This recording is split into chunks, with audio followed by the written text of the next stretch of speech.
আপনাদের সকলকে প্রণাম জানাই। আজকে করব চাল কুমড়োর ঘন্ট। তার জন্য লাগছে চাল কুমড়ো, ছোটো একটা আলু, আদা আর এই মশলাপাতি লাগছে নারকেল, কাঁচা লঙ্কা, অল্প ধনে, অল্প কালো জিরে ফোড়ন দেবো, সাদা তিল আর তেজপাতা, শুকনো লঙ্কা ফোড়ন দেবো, দুটো বাতাসা, নুন, মিষ্টি, এগুলো যার যার স্বাদ মতন।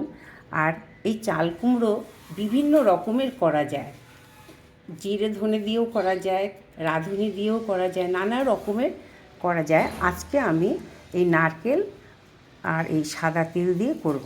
হলুদটা একটু কম দেব, আর মিষ্টি ঝাল এগুলো আপনাদের স্বাদ মতন দেবেন। কিভাবে করছি আমি দেখাচ্ছি। প্রথমে আমি সাদা তেল দিয়ে দিলাম, সাদা তেল দিয়েই করব।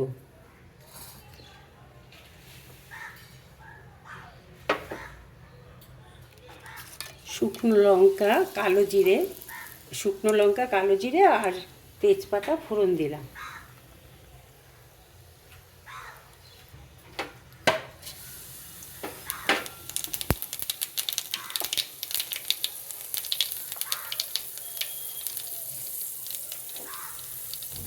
আঁচ কমিয়ে লাউ, একটা ছোট্ট আলু ছিল দিয়ে দিলাম।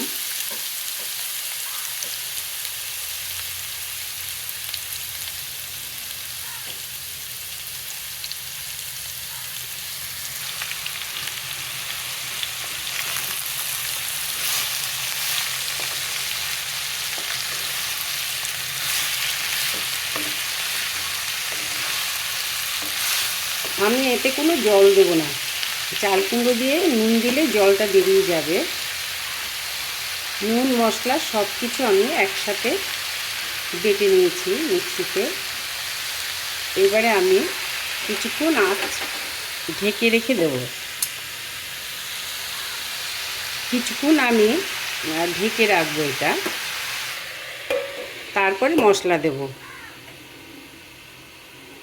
আঁচটা মিডিয়াম করে ঢেকে রেখে দিলাম।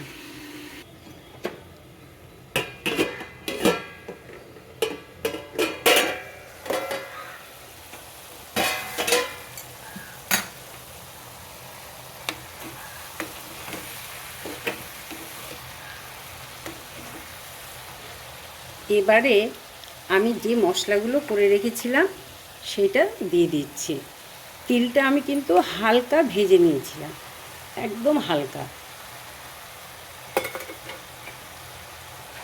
এর মধ্যে হলুদ, নুন, মিষ্টি সব কিছুই আছে।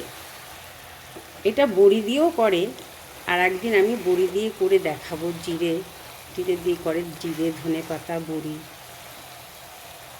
আর আজকে আমি এটাতে বড়ি দিয়ে এইভাবে করছি।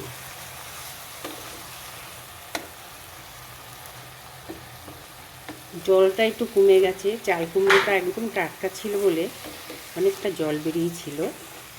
এবারে আমি আঁচ কমিয়ে ঢেকে রেখে দেবো।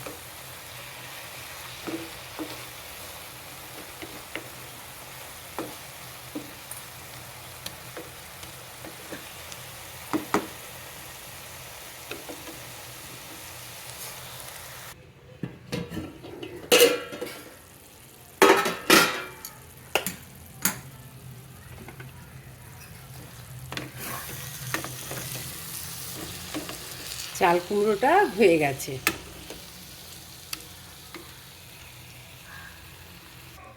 চাল কুমড়োর ঘন্ট রেডি।